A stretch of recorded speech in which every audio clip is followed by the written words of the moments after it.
Okay, hello friends and welcome to this next video of assembly language programming. This video contains discussion about jump and call instructions. Okay, so let's have a look at a program assembly of jump. So data section having two strings. No need to discuss them because as we have discussed these things many times before. Nothing in our stack. Straight away we should start discussing about our program. So initially in the execution itself we have jump print. This is a short form of JUMP jump. It tells the processor jump to print section. It finds the label print, jumps over here, a simple print routine. It prints this jumped string to string. What is jumped? Jumped is holding now jump to. Completes this. Again meets another jump statement. Jump to start to. Start to label is over here. Another print routine. What it is printing to screen? It is printing this string print underscore start is carrying this start and in uline character with itself. So basically execution first goes over here, prints now jump to, then goes over here, then prints start.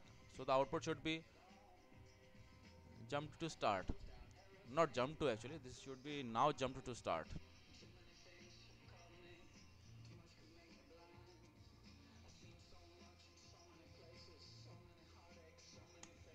Correct.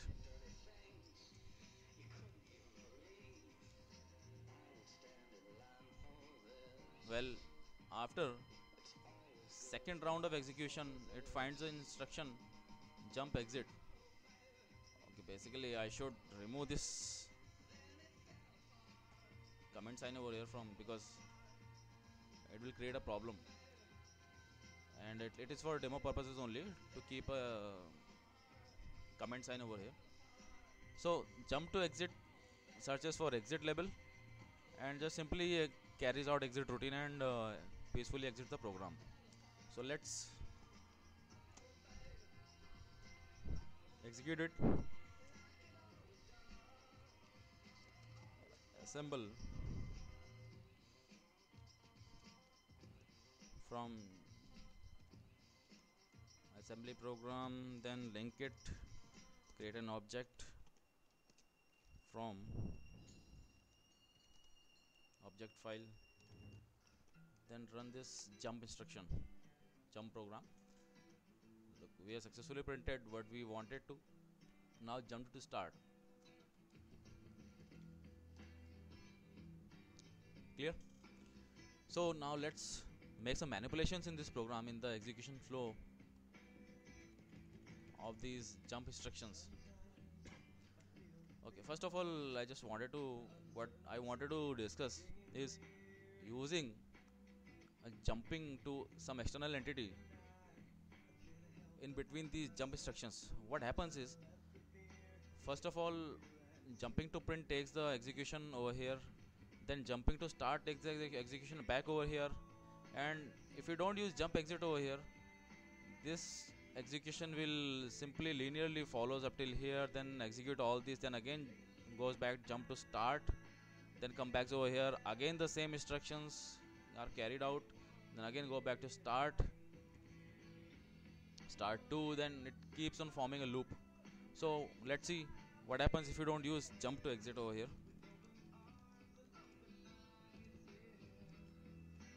So let's assemble, link it back. See, we have successfully created an infinitive loop. Okay, so break it with the control C. So you should also always keep in mind about these hiccups, avoiding the creation of an infinity loop.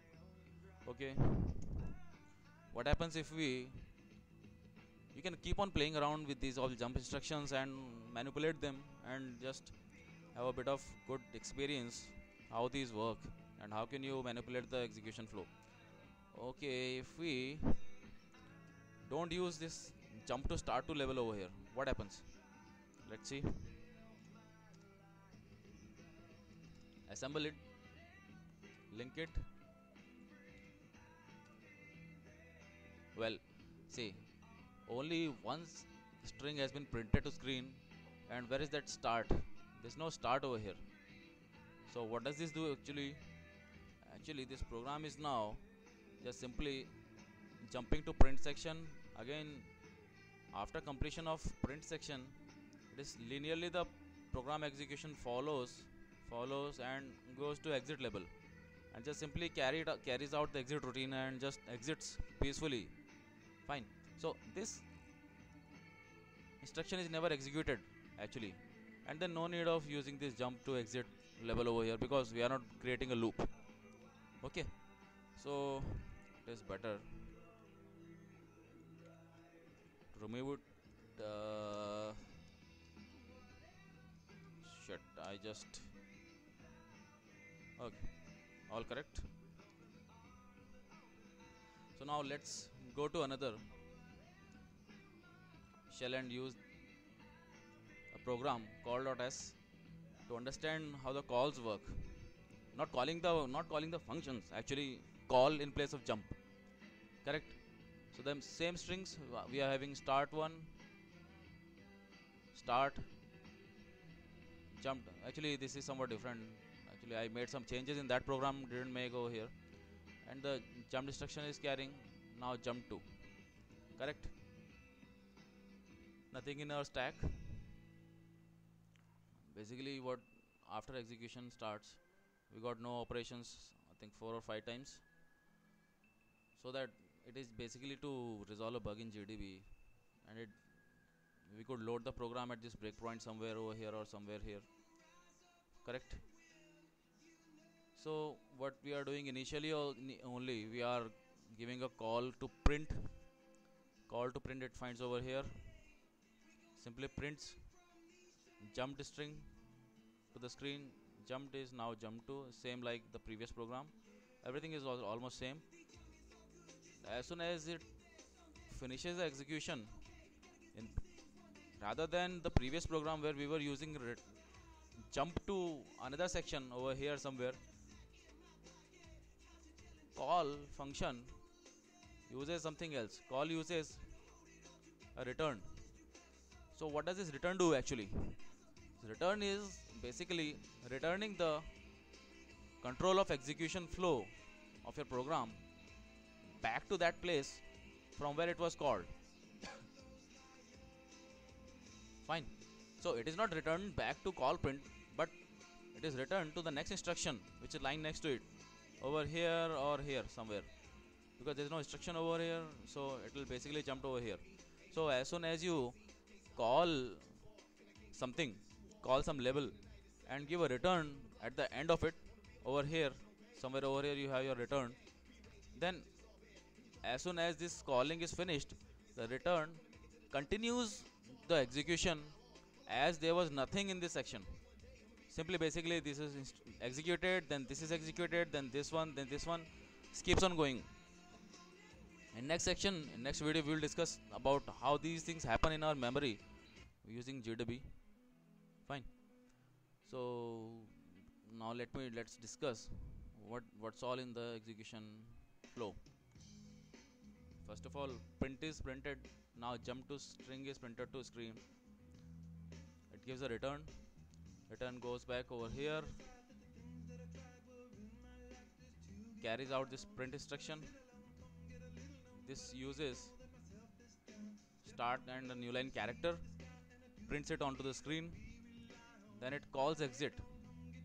Okay, you remember in the previous program we had used jump to exit, so that we don't create an infinite loop and we get stuck in that.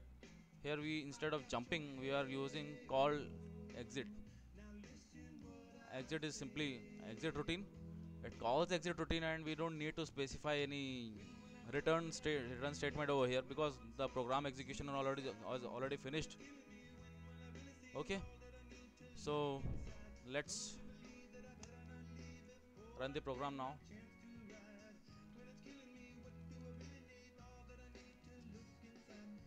Assemble it. With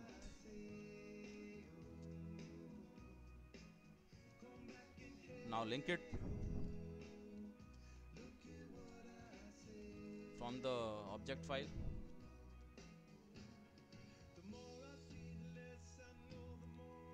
You see what we got to print on the screen. Now jump to start, same as we had expected. Okay, so now you can keep on playing around. In place of using this return over here, you can leave it as like this. You can give a comment over here. As soon as you give a comment, nothing from this section gets printed to screen. Okay, the execution straightway is handed over to exit section. Okay, so why not to do that? Let's do it. Assemble it, link it, run the program. Same way as had happened in the previous program, we have got to print this only one string onto the screen. Now jump to 2. Start is missing over here, correct? So have a look at the program. You can pause the video and note down the code. Anyways, it is a very simple program, you can make it out by yourself. Okay, now the next section, starting from return, the exit routine, correct? So hope this is useful for you. Let's meet in another video. Bye then.